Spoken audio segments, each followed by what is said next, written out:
They assumed you were harmless. They chuckled when you didn't speak. They smirked when you asked the obvious questions.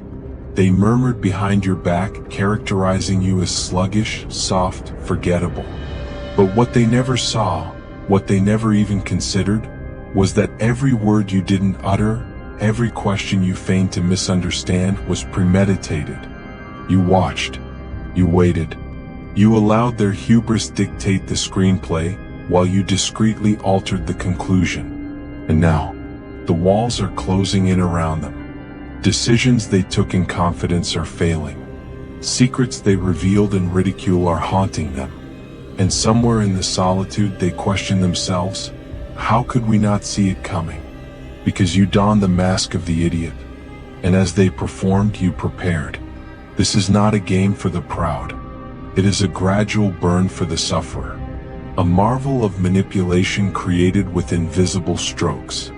While others vie for the limelight, you labor in the shadows, smiling, nodding, memorizing everything. By the time they understand the reality, it's too late. The idiot they mocked was never real. He was a ghost. And ghosts don't play by the rules. The psychology of deception through simplicity. Humans are predisposed to judge by appearances.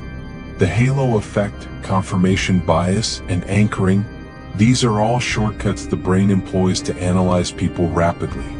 When you look simple or naive, people instantly perceive you as harmless, unthreatening, inconsequential. This is where your chance starts. To play the fool is to accept this human nature and utilize it against your rivals. It is not cowardice, it is disguise. Like a predator hiding low in dense grass, you don't expose your might until it's too late. This method is old. Sun Tzu stated, "Appear weak when you are strong." Shakespeare's idiots were frequently the smartest in the room, uttering truths veiled in riddles. The idiot has freedom. Freedom to speak without fear, to inquire without suspicion, to access spaces others are prohibited from. Why? Because nobody expects the idiot to be dangerous. But to be the fool, now that's a tragedy. Being the idiot denotes ignorance, gullibility, blindness. But playing the fool? That's a chess move. You pretend not to look while your mind captures everything. You pretend not to know as you discreetly prepare your next move. It's a psychological trap. They enter into it voluntarily, believing they're outsmarting you. They divulge secrets, expose flaws, reduce defenses. They misinterpret your quiet for ignorance. And that error becomes your advantage. In social dynamics, power isn't necessarily about dominating. Often it's about control. And nothing gives you greater power than being underestimated. The idiot gets access to areas the king never could. So you smile. You nod. You ask the foolish questions. You let them teach you stuff you already know. And while they perform, you gather the truth behind the spectacle. The hidden power of being underestimated. There is a fundamental benefit in being underestimated. When others don't regard you as a danger, they stop defending themselves. They talk frankly. They flaunt off. They lie with confidence, figuring you'll never catch it. They show more in hubris than they ever would in fear. Let them believe you're weak. Let them think you're not competition. Because the instant someone feels they've outsmarted you, they stop watching their back. That's when errors are made. And that's when you strike. To play the fool is to influence perception. You let them build their own erroneous notions while you work in the shadows. They exhaust themselves attempting to conquer a struggle you're not even waging. And in the end, when their walls crumble and they hunt for who caused it, they won't even remember your name. The key lies in subtlety. Don't overact the part. Don't be cartoonishly naive. Be just inquisitive enough. Just quiet enough. Ask inquiries that seem innocent but are geared to dig deeper facts. Act startled when they explain the obvious. Laugh at their jokes. Compliment their intellect. All the while, you're charting their vulnerabilities.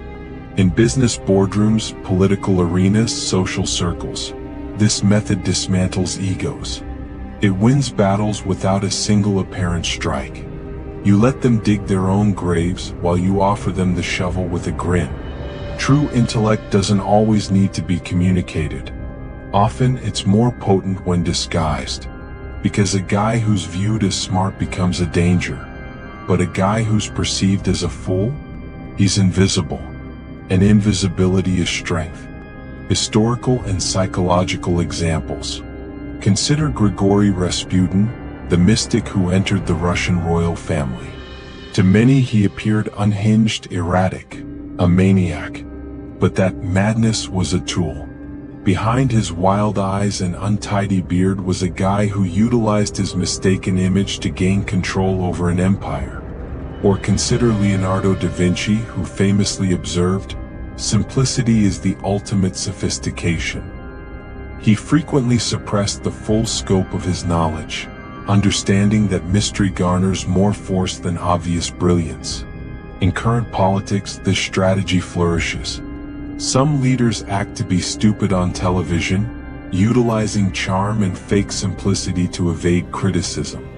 Meanwhile, behind closed doors, they manipulate with precision and cruelty. The public sees a jester, the advisors see a genius. This duality is intended.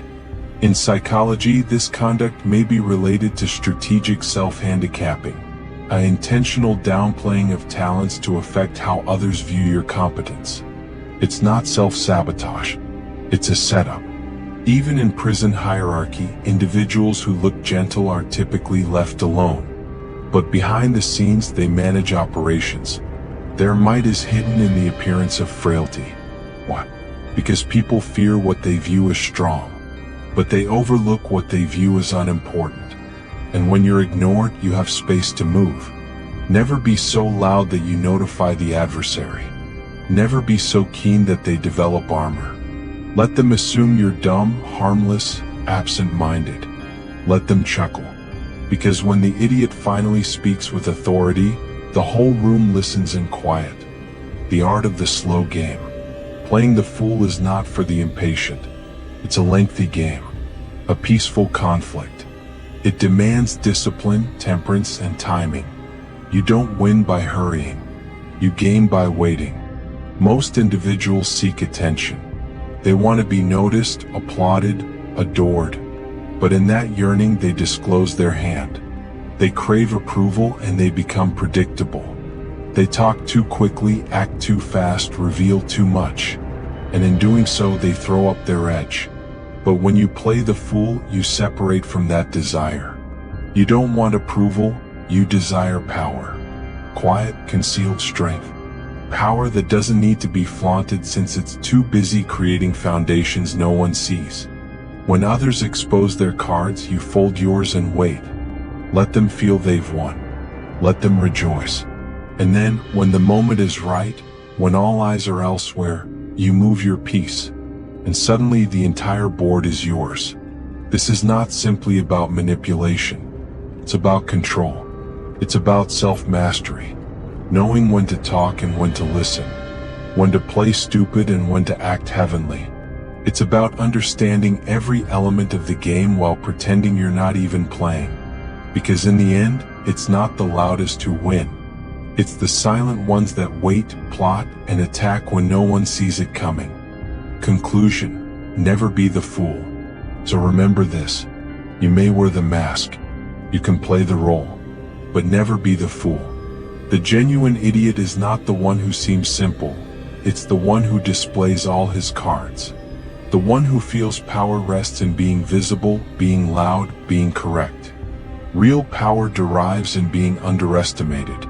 It rests in playing a character so perfectly, the world never guesses what you're genuinely capable of. Let them chat. Let them gloat. Let them believe they've won. And when the moment is right, flip the board and unveil the intellect they never saw coming.